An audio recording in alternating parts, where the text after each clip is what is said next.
I'm a woman who is 29 years old. My 29-year-old male fiancé has been moving on without me since he learned about my past. She starts by saying, "This happened a week ago, and I haven't heard from him since." He texted me, called me, and I went to his place and his sister's house. Everyone I talk to says they haven't heard from him either, except his brother, who clearly didn't get the memo that everyone else did to lie to me. No, that's not his real name. He told me that Greg doesn't want to see or talk to me. In short, we met at a church event 3 years ago and are now here. I know that Reddit doesn't like religion, but that's just how it is. There have been a lot of bad experiences with guys in my life, so I don't really talk to them unless it's for a short time. I stood there and listened to Greg talk to a group of people about a book I had just finished reading. After he was done, the group stayed a while longer, and I asked him some questions about the book. He replied to all of them, and the more he talked, the more interested I became in him. This might not seem like a big deal, but it was the first time since high school that I liked a guy. I had a rough time, but let's just say that after high school, I joined a very bad group of people. I started using drugs, and when my family had enough, they kicked me out when I was 19. Just so you know, I don't blame them for this because I stole from them to pay for drugs. They tried to help me many times, but they gave up when I stole a lot of money from them and spent it on drugs. Still a junkie after moving from house to house and friend to friend for about 6 weeks. I also stole from them and got caught. I had nowhere to stay for 2 weeks and actually slept on a park bench for a few days. I chose to start stripping and all the things that come with it. That is, I was going to private dances and parties, and yes, it quickly turned into just getting paid for extras and visiting patients and their families. He talked to me about how there is more to life than just this. He said a lot more, but I'm not going to bore you with it. No doubt, it touched me a lot. I don't know if it was him, the fact that I was tired of my life, or God.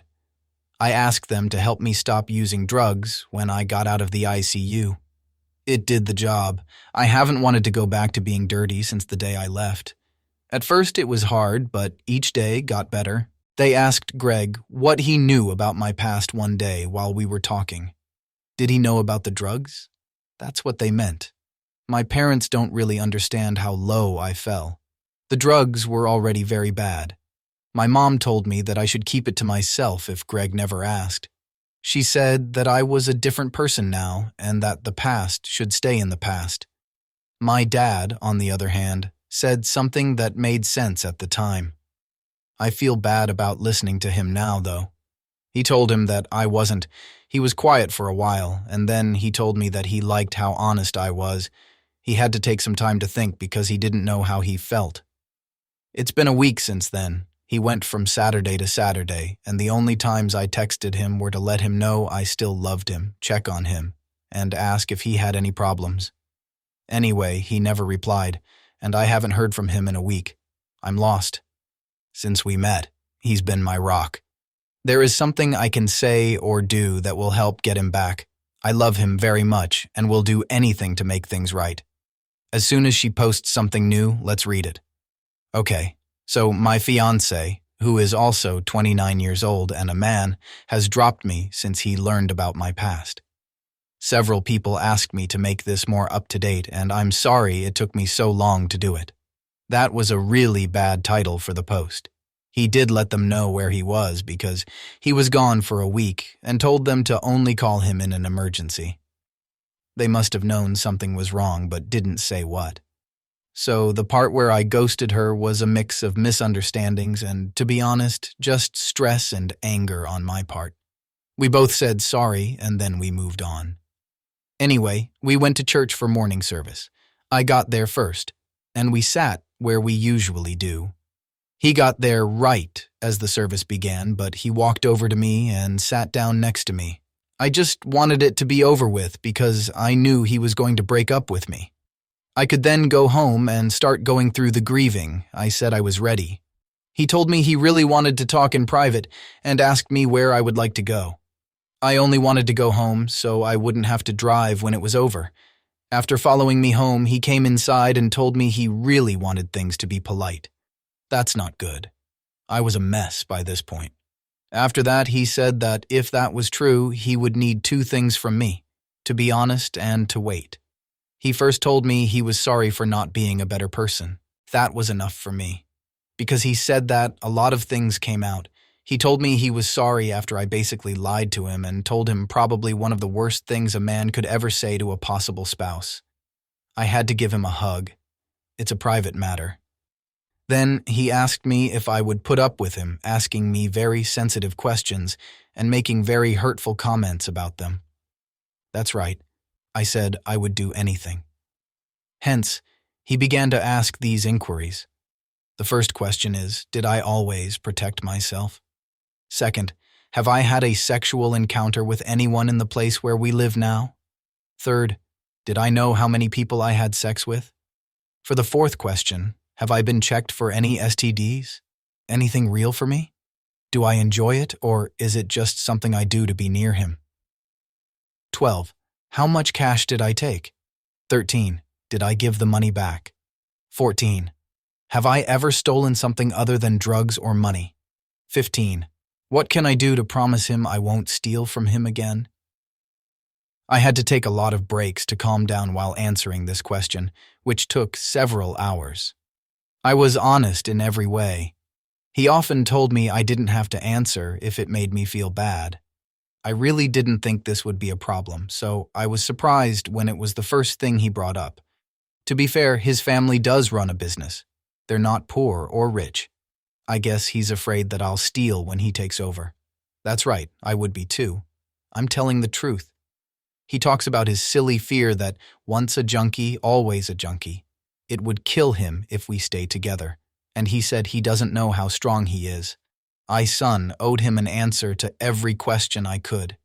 He knew that I could never really promise a lot of these things, but he had to talk about them anyway. As I said, we spent several hours going over this stuff, so I told him I knew. I had already thought that some of this would come up. We had to take a few breaks to keep our feelings from getting the best of us. He really felt all of those feelings, but I knew I had to let him stay that way for this to work. Take a moment to see this from a different angle. That part where I said I felt like he didn't know me well comes in now. To give it to him, I took off my ring. He cried himself to sleep. He told me to put it back on and that he only wants to call off the engagement, not the wedding. He thought we had to do something, so I told him we could. He stated, "We are just going to tell people we are going to postpone the date due to scheduling conflicts, and we would let them know a new date." After that day came. He thought that my family knew. I told him they only know about the theft and drugs. My parents are paying for the wedding, so he thought they should know. If they have to stop events or something, it will be hard for them. He also didn't want them to think this was because I had used drugs in the past. Even though it wasn't a deal breaker for him, he said he would follow through with it no matter what. I believed was best. I don't want to tell my parents at all. What is this, again? He really is a great person, and I'm grateful that God put him in my path. Okay, she has more news for you guys. She has one last thing to say. Let's look at this last news. Okay, we're back with another report. Look at this. I really didn't think I'd be back here to give any kind of news, but things do come up. Several people have DM'd me over the Thanksgiving weekend to ask what's going on. I'm going to post it now that I have something new to share. To begin, things have. It was important to me to share that part of my life with my parents. With all my heart, I know they would have been there for me, but I didn't want to go through the pain of telling them. I told him about it, and he was okay with it. He said he cared about what I thought and would never say anything to them. I chose to tell them on my own that we were putting off the wedding. I told them that he wanted to stay with them and think about TT more after they talked. I had to miss because I didn't get off work until late, and then had to help my mom make dinner. He got to my parents' house around 4, and dinner was served at 5:30. There were my parents, both sets of grandparents, and a few cousins. Everything went well at dinner. We ate and had a good time until my cousin, who is 12 years younger than me, asked when we were getting married. He just sat there and looked at me for direction during a long, awkward silence that seemed to last forever. The look on his face told me he was tired of talking for hours. He didn't say anything, but he looked like he was upset. Finally, around 8:30, my family starts to leave. After everyone says goodbye, he and I go back to the living room and sit on the couch. I say, I'm sorry a lot, and he says he's okay. I can tell he's not really okay, but he's becoming less stressed. After saying goodbye to their parents on the front door, my parents come back inside and sit down. It's a bad idea. She said putting things off because of a drug problem wasn't smart because it hadn't been a problem in a while. Uh-oh. Without moving, my boyfriend tensed up, and I could see and feel it. I had his hand in mine. When my dad spoke up, he and my mom got into a fight over it. I could tell they had talked about it after I told them, because I could tell that my dad was trying to be polite and get my mom to shut up, but this wasn't fair to him and it wasn't fair to them either because they were blaming him for the wrong things. It's clear that this caught their attention. It was true. After they kicked me out of the house, I had nowhere to live, a job, school, skills, or anything else. I only told them I used to be a sexy dancer. They are smart, but I couldn't bring myself to tell them more. My mom gasped and started to cry right away. My dad was shocked and tried to make fun of my parents. I told him I would see him on Friday. We said our goodbyes with a kiss as I led him out the door. He told me I didn't need to tell them that he wasn't going to say anything after I told him how great I thought he was. I told them I was sure he wouldn't. But things would never get better between them unless they knew the truth. I went back inside and talked to my parents for a long time.